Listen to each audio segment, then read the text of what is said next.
Hey guys, Thingfishy here with a guide on how to dodge in Elden Ring. Now, since I started my channel, so many of you have been in touch to tell me how my parrying guides have helped you get to grips with the technique and made playing Elden Ring easier, which got me thinking, could I do the same for the most important mechanic in the game, dodging? Now, first of all, I can't make a dodging guide for every enemy in the game, that's just far too much information.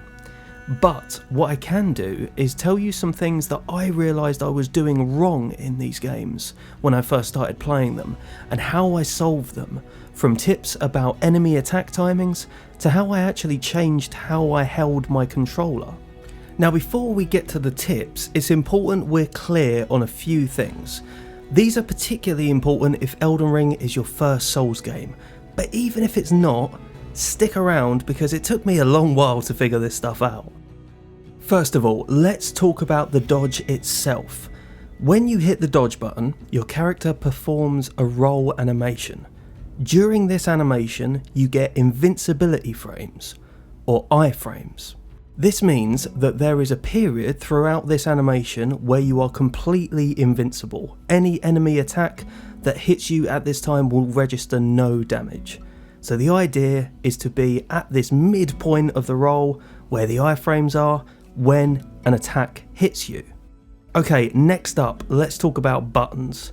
Now, a dodge roll input is registered not on pressing the button, but on releasing it. Now, this is perfectly logical when you think about it, as a dodge input being registered on button press would make running impossible. But this actually took me a while to figure out in my first Souls game, and when I did, I realised the first mistake that I was making. Whenever I was dodging an enemy, I would be holding the dodge button and smashing it in with force whenever I panicked during a boss fight.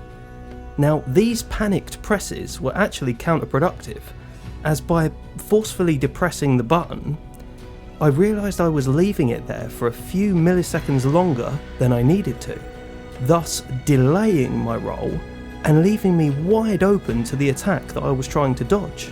Something else I realised I was doing a lot was panic rolling. Panic rolling is when you see an enemy wind up for an attack and start spamming the dodge button in panic. Now, yes, this will give you a bunch of iframes, but it will give you those iframes in completely random places. So if you do panic roll, you're completely at the mercy of pure chance. So it shouldn't be a strategy you want to adopt if you're trying to get better at these games. Okay, so how did I solve these problems? The answer is childishly simple. I just changed how I was physically pressing the dodge button. Now, when I first started playing Souls games, I held my right hand like this. So here's the controller, you walk into a boss fight, lock onto your enemy, your triggers are your attack and defense, your left thumb is your movement, which means that you can rest your right thumb on the only other button you need, the dodge. And herein lies the problem. This was what was holding me back. By resting my thumb here, I was making it easier for myself to do those forceful panicked presses that took milliseconds longer to release. And holding the button like this also makes it so easy to start panic rolling. Just the finger being there makes it so tempting to give it a few presses instead of one. The effect of this is so strong that in making this video, I tried a couple of fights with my old grip and immediately found myself rolling when I didn't need to. So the solution I put to you, dear viewer, is to instead hold your right thumb over the controller slightly like so. And instead of thinking about pressing the button, think instead about slapping it. Thinking this way will result in a dodge input with a far quicker release, meaning that your dodge will actually happen when you want it to, instead of milliseconds later. And this also makes it so much less tempting to repeatedly spam that button. It makes every input a deliberate action rather than a reflex that you do without thinking when you panic. Now this might take you a little while to get used to, but this made such a massive difference to my playing almost immediately when I first started doing it. So when you see the enemy attack coming towards you, you make a single confident input with a quick release.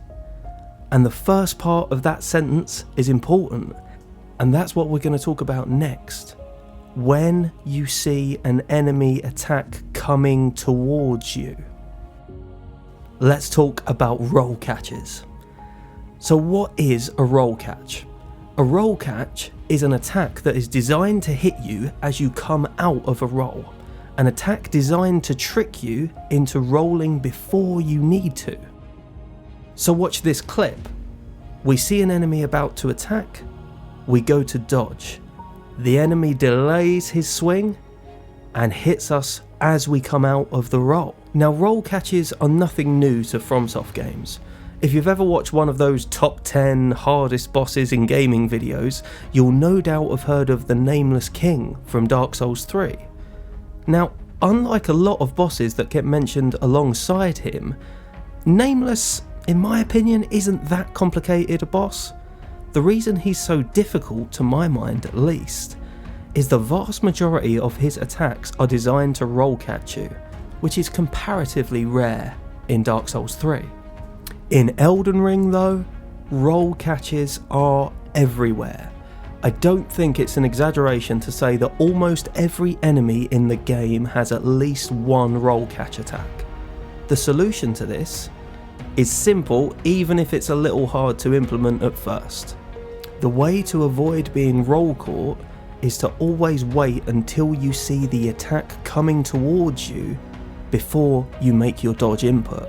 Just like my parrying advice, the easiest method here is to focus on the movement of the enemy's arm rather than the weapon, and make your input as you see the hand or the arm come towards you.